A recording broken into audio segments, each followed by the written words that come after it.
গণহত্যার দায়ে আওয়ামী লীগের বিচার না হওয়া পর্যন্ত নিবন্ধন বাতিল করে দলটির রাজনৈতিক ও সাংগঠনিক কার্যক্রম স্থগিত রাখা, দলটিকে সন্ত্রাসী সংগঠন হিসেবে ঘোষণা করার দাবিতে একমত হয়েছে এনসিপি হেফাজত।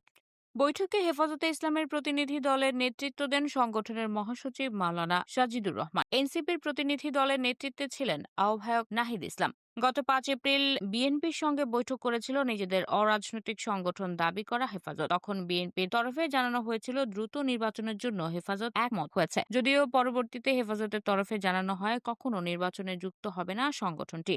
আওয়ামী লীগের বিচার, সংবিধানে আল্লাহর উপর আস্থা ও বিশ্বাস পুনর্বহাল নিয়ে বিএনপির সঙ্গে কথা হয়েছে। বিএনপির কয়েকজন নেতা ইসলামপন্থীদের যেভাবে ঢালা উগ্রবাদী বলে আখ্যা দিয়েছেন, এ নিয়ে অসন্তোষ জানানো হয়েছে। বৈঠকের বিষয়ে এনসিপির জ্যেষ্ঠ যুগ্ম আহ্বায়ক আরিফুল ইসলাম আবিদ বলেন, হেফাজতের আগ্রহে বৈঠক হয়েছে, নির্বাচন নিয়ে কথা হয়নি। হেফাজত চায় নির্বাচনের আগে আওয়ামী লীগের বিচার হোক, এই দাবিতে ঐক্যমত সৃষ্টি করেই বৈঠক। এনসিপির সঙ্গে বৈঠকে অংশ নেওয়া হেফাজতের নায়েব আমির মাওলানা মহিউদ্দিন রাব্বানী বলেন, সংবিধানের মূলনীতিতে বহুতত্ত্ববাদ যোগ করার সুপারিশ করেছে সংস্কার কমিশন।